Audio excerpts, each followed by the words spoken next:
2025 में सीधा प्रत्याशी के तौर पर घर वापसी हुई है, क्या कहेंगे इस पर? फिर से चुनाव लड़ने का मौका दिया। कुछ दिन के लिए खटास हुई थी, दूर हो गए थे, कैसा महसूस कर रहे थे दूर होकर? फुलवाड़ी में क्या कोई समस्या है जिसको लोग बढ़ा चढ़ा के गिनवा रहे हैं? आपने अपने सभी कामों का ब्लूप्रिंट तैयार कर लिया? मेरे पास ब्लूप्रिंट है और भी है। और मैडम को कितना ज्यादा मिस कर रहे श्याम रजक? अपने आशीर्वाद दे दिया था। अपने क्षेत्र में जाके सेवा करो, चुनाव की तैयारी करो, और सब लोगों ने मुझे सांत्वना दी और मुझे साहस देने का काम किया। तो 2015 का इतिहास फुलवाड़ी में फिर से दोहराया जाएगा? अब ये तो जनता तय करेगी। एमएलए अगर बन जाते हैं आप, फुलवाड़ी से जीत जाते हैं, पहला एक्शन क्या होगा? आरजेडी को मिस करते हैं कि नहीं?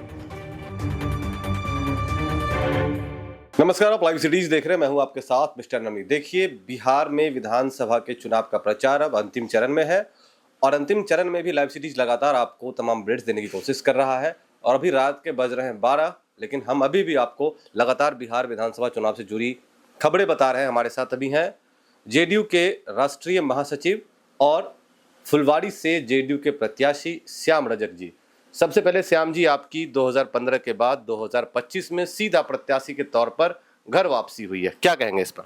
निश्चित रूप से इसके लिए मैं अपने नेता नीतीश कुमार जी के प्रति और एनडीए के प्रति आभार व्यक्त करना चाहता हूं, जिन्होंने मुझे फिर से चुनाव लड़ने का मौका दिया।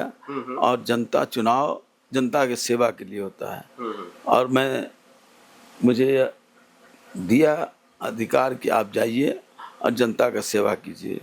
तो जनता की सेवा के लिए जो प्रमाण पत्र मिलना चाहिए वो चुनाव में मिलता है। तो चुनाव में 6 तारीख को आने वाला है और जिस तरह से प्यार मुझे मिल रहा है, वो प्यार का एहसास मुझको अभी से ही हो रहा है कि जनता ने मुझे अपना अच्छा सेवक के रूप में चुनने का मन बना चुकी है और निश्चित रूप से 6 तारीख को वो अपना सेवक चुनने का निर्णय देने का काम करेगी। अच्छा, मेरा एक और सवाल है कि आप नीतीश कुमार के इतने करीबी, इतने पसंदीदा नेता, कुछ दिन के लिए खटास हुई थी, दूर हो गए थे, कैसा महसूस कर रहे थे दूर होकर? मानवीय गुण और अवगुण हर व्यक्ति में होता है। गलतियां भी होती हैं, गलतियों का एहसास हो जाए तो फिर सुधारने का भी काम करता है, वही सही मानव होता है। तो कुछ गलतियां हुई होंगी या हुई थी, उन गलती को सुधारने का मौका मिला और हमारे नेता ने उसको एहसास को स्वीकार भी किया और मुझे फिर से मौका दिया उस विधानसभा से चुनाव लड़ने का। और अपना प्यार का चुनाव लड़ना, पद देना ये महत्वपूर्ण नहीं है, विश्वास व्यक्त करना ये सबसे महत्वपूर्ण है। हमारे नेता ने मुझ पर विश्वास व्यक्त किया, ये मेरे लिए महत्वपूर्ण है। देखिए, लाइव सिटीज की टीम लगातार फुलवाड़ी में घूम रही है, लोगों से बातचीत कर रही है और तमाम अपडेट्स लोगों को दे रही है। लेकिन आप जब क्षेत्रों में जा रहे हैं, लोगों से मिल रहे हैं, क्योंकि 5 साल से वहाँ पर अपोजिशन के विधायक हैं, और लोग आपको क्या शिकायत करते हैं? फुलवाड़ी में क्या कोई समस्या है जिसको लोग बढ़ा चढ़ा के गिनवा रहे हैं और आप उन तमाम समस्याओं को ऑब्जर्व कर पा रहे कि नहीं कर पा रहे? चढ़ा के नहीं गिनवा रहे हैं, सच्चाई ये है। मतलब बढ़ चढ़ के आपको कह रहे हैं? नहीं, बढ़ चढ़ के नहीं कर रहे हैं, सच्चाई कर रहे हैं। और सच्चाई ये है कि जब मैं वहाँ का प्रतिनिधि बना तो उसके पहले बदबदाती नलियाँ थी, जर्जर सड़कें थी, घुप अंधेरा था और उसको हमने सजाने का, संवारने का प्रयास किया और कुछ अच्छे हुए भी। लेकिन 2020 में मैं किसी व्यक्तिगत कारण हो, राजनीतिक कारण हो, स्वास्थ्य का कारण हो, जो भी कारण हो, चुनाव नहीं लड़े, मैं चुनाव नहीं लड़ा। लेकिन मुझे लगा था कि जो प्रतिनिधि होगा मेरे काम को आगे बढ़ाएगा। लेकिन जो जनता पीड़ा से मुक्त हुई थी, उसे और पीड़ा देने का काम किया और आज फिर वो जो स्थिति मैंने बनाया था वो स्थिति आने का महसूस होने लगा है। इस कारण मुझे चुनाव में उतरने का मन बनाया था और हमारे नेता ने। फुलवाड़ी का मुख्य समस्या क्या है? समस्या देखिए, सबसे आप लगातार क्षेत्रों में जा रहे हैं, लोगों से मिल रहे हैं, जन समर्थन मिल रहा है लोगों का? हूँ मैं तो वहाँ के हर घर घर से वाकिफ हूँ।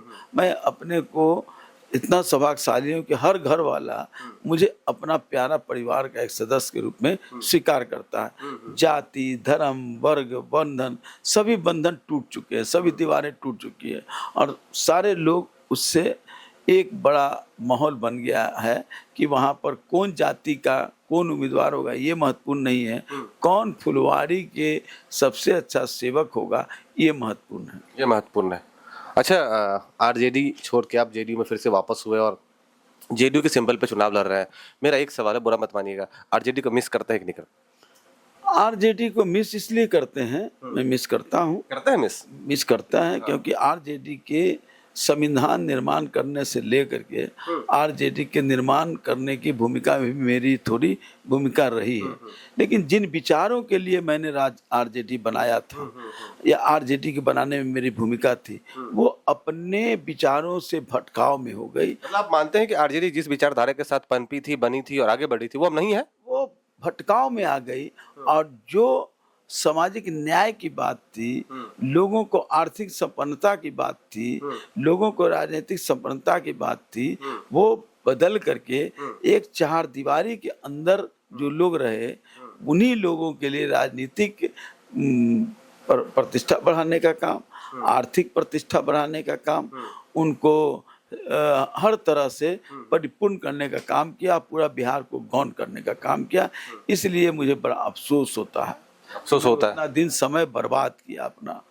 अच्छा, मेरा एक और सवाल है, क्योंकि देखिए पिछली बार जब आप 2015 में चुनाव लड़े थे तब मैडम आपके साथ थी, 2020 में भी साथ थी, इस बार मैडम आपके साथ नहीं है और मैडम को कितना ज़्यादा मिस कर रहे हैं श्याम रजक, क्योंकि कहीं ना कहीं स्ट्रेंथ पावर थी श्याम रजक की। वो तो मेरी सबको थी, मेरे हर फैसले में उसकी एक भूमिका होती थी और मैं अंतिम वक्तव्य सिर्फ दोहरा देना चाहता हूँ। जब बीमारी तो 2 साल से था, मैं 2 साल से उसके कारण मैं परेशान था, दिन भर हॉस्पिटल में रहना, वो सब था। लेकिन उनको ब्रेन हेमरेज जिस दिन हुआ, ब्रेन हेमरेज के बाद जब हम लोग उनको हॉस्पिटल ले आए तो उसका अंतिम वक्तव्य जो मेरे कानों में गया कि तुम मुझको छोड़ो, मैं तुम्हारा भतीजा नाती ये लोग ले जा रहे हैं और मैं ठीक होकर के लौटूंगी, तुम जाओ चुनाव क्षेत्र में अपने आशीर्वाद दे दिया था, अपने क्षेत्र में जाके सेवा करो, चुनाव की तैयारी करो। ये बात मैं बराबर याद रखता हूँ। मैंने देखा था उसमें दुख की घड़ी में भी, मैं श्रद्धांजलि सभा में, लाइव सिटी जी था जी इस सभा को कवर किया था, नीतीश कुमार आए थे और वो भी काफ़ी आपको साथ दे रहे थे, सपोर्ट करते हैं, भाई को कहीं ना कहीं मजबूत करने की कोशिश कर रहे थे और शायद वो मजबूती अब चुनाव के मैदान में दिख भी रही है। निश्चित रूप से, और सारे लोगों ने मुझे मजबूती दिया, सारे वर्ग के लोग, सारे धर्म के लोग, सारे दल के लोग आए और सब लोगों ने मुझे सांत्वना दी और मुझे साहस देने का काम किया। खास करके जो हमारा एनडीए के तमाम नेता, चाहे वो चिराग पासवान जी हो, चाहे जीतन राम मांझी जी हो, चाहे उपेंद्र कुशवाहा हो, चाहे बीजेपी के सारे बड़े बड़े नेता हो, चाहे भारत सरकार के हों, सब लोगों ने आकर के मुझे मेरे साथ कंधे से कंधे मिला के खड़ा होकर के मुझे मजबूती देने का। आज भी साथ हैं? और आज भी साथ हैं सब लोग? आज भी साथ हैं हर मामले में। आपने देखा, आप देख रहे होंगे चुनाव में भी हर लोगों ने मुझे आगे बढ़कर के साथ देने का काम। तो 2015 का इतिहास फुलवारी में फिर से दोहराया जाएगा? अब ये तो जनता तय करेगी। 14 तारीख को रिजल्ट आएगा, वो निर्णय जनता क्या देती है उस पर महत्वपूर्ण है।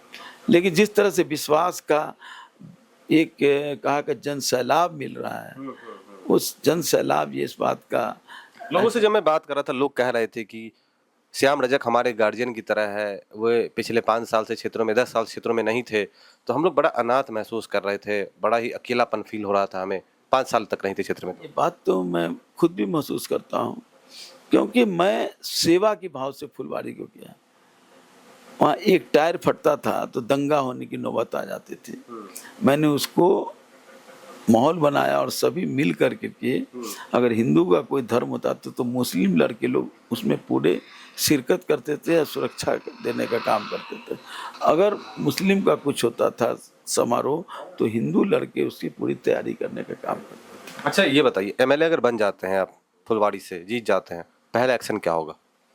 पहला एक्शन होगा कि वहाँ पर फिर से सौहार्द कायम करना, वहाँ जो जाम की बड़ी स्थिति है जिसके कारण आम जन को सबसे बड़ी तकलीफ होती है, उससे मुक्ति दिलाना, वहाँ स्थिति और जो सब इंफ्रास्ट्रक्चर जो गड़बड़ा गए उस इंफ्रास्ट्रक्चर को बनाना, और नौजवानों के लिए रोजगार के लिए वहाँ एक इंडस्ट्री बनाना, और वहाँ महिलाओं जो हमारी लड़कियाँ हैं हाई एजुकेशन के लिए मैंने अपने से मदद से वहाँ स्कूल एक अच्छा बनाया था जो आज भी वहाँ आप देखते होंगे, लेकिन हायर एजुकेशन के लिए कोई कॉलेज नहीं है, तो लड़कियों के लिए कॉलेज बनाना।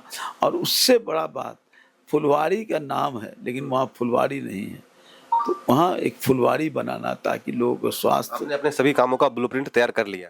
मेरे पास ब्लूप्रिंट है और भी है, वो चुनाव के बाद में बताऊंगा। सीक्रेट है कुछ मामला? अच्छा, हाँ, वो सबसे पीड़ादायक है, पीड़ादायक है, जिसको बताना तो मैं कुछ कर लूं, क्योंकि मैं जिस गुरु का राजनीति सीखा हूं उसका यही कहना था कि पहले करो तब कहो।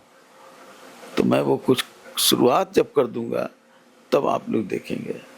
अच्छा, फुलवाड़ी की, क्योंकि चुनाव प्रचार अंतिम दौर में है, 6 तारीख को मतदान होना है, फुलवाड़ी की जो भी जनता आपको देख रही है उनके लिए क्या मैसेज होगा आपका? मैं सभी लोगों से ही आग्रह करूंगा कि आप जाइए मतदान केंद्रों पर और अपना मतदान दें, और अच्छा सेवक चुनने के लिए आप मतदान दें। अपने लिए वोट नहीं मांग रहे हैं आप? मैं फुलवाड़ी के विकास के लिए वोट मांग रहा हूँ, आम जन के समस्याओं से मुक्ति के लिए मैं वोट मांग रहा हूँ। मैं अपने लिए नहीं, मेरे क्या, मैं तो जितना राजनीतिक जीवन जीना था वो कर लिया, लेकिन मैं आज तक अपने लिए नहीं किया हूँ। जब भी किया हूँ जनता के लिए किया हूँ। और आज भी मैं लोगों से कहता हूँ, आप अपने जो भविष्य है, जो भावी पीढ़ी है, उसको देखते हुए आप अपना मत देने का काम। चलिए, थैंक यू। तो हमारे साथ थे श्याम रजक जी, जो कि फुलवाड़ी से जेडीयू के प्रत्याशी हैं। इनसे हमने तमाम बातचीत किया है, तमाम सवालों का जवाब मांगा। इन्होंने साफ साफ कह दिया है कि फुलवाड़ी की जनता अपने सेवक को मतदान करे। ये अपने लिए वोट नहीं मांग रहे, लेकिन कह रहे हैं कि जो आपको अच्छा लगे, जो विकास करे, जिस पे आपको भरोसा हो, आप उनको मतदान कीजिए। काफ़ी जो है अपने मैडम को मिस भी कर रहे हैं, काफ़ी भावुक भी हो गए, लेकिन देखना होगा, सामने चुनाव है, चुनाव के नतीजे सामने आएंगे तो देखने वाली बात होगी कि फुलवाड़ी की गद्दी पे कौन बैठता है और बिहार की गद्दी पर कौन बैठता है। तमाम डिस्कल बंटला को बहुत धन्यवाद।